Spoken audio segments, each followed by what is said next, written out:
my name is Dana. Well, America did grow up with colonialism and conquest, and in 1848, Puerto Rico became a U.S. territory. It used to belong to Spain, but then the U.S. fought for it, and now it is theirs. And this can be seen as an act of manifest destiny, just because in those times, the U.S. wanted to control every part and gain every territory they could. Also, because they were white people and because of white supremacy, they felt like they needed to as well. In 1917, it was officially stated that the citizens or the residents of Puerto Rico could become U.S. citizens, and they did. That was the only right they got. They didn't get any other U.S. citizenship rights. Lucky for them, other immigrants from other countries aren't able to gain those rights as well. If anything, they get kicked out. Similar to how the inferior whites went ahead and immigrated to the U.S. in the late 19th century, they were seen as inferior and not given those rights, but because of their color, eventually they ended up gaining that privilege as well. Here I have an art installation by Miguel Luciano, who is a Puerto Rican artist, titled Pa'lante. Pa'lante is in Spanish.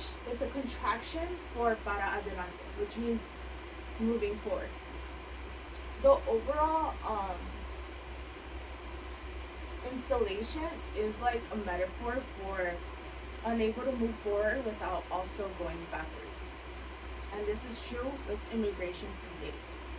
We think we are like fighting and advocating for immigration rights. We are moving in the right direction, but then something happens and we always move 2 steps back, landing us in like the same spot over and over again. On the left hand side, you'll see the American flags, and on the right hand side, you'll see the Puerto Rico flags. This can also be seen as like an identity crisis that most Latinos have here in America.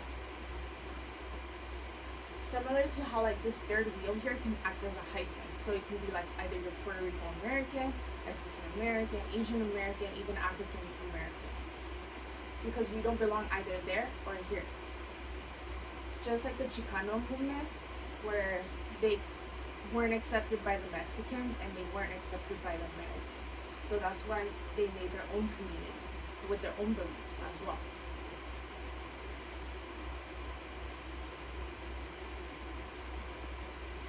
And it's just like a form of acceptance as well. And when Puerto Rico became a U.S. territory, there was a lot of immigration from Puerto Rico to the U.S., specifically the East Coast, just because it is closest to them. Not only did Puerto Ricans immigrate, but a lot of the East Coast has a lot of islander influence, just like Haiti, Dominican Republic, Cuba, just to name a few. And as you can see, this creates like a big melting pot. So like America now is a huge melting pot, but there are still racial categories.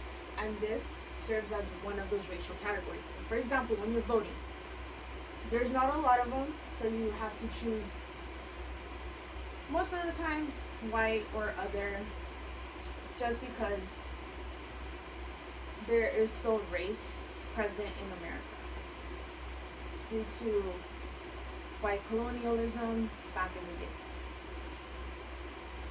And this is a good example of how Latinos fit into society by accepting both parts, like where they're from, where they're raised, and where they come from.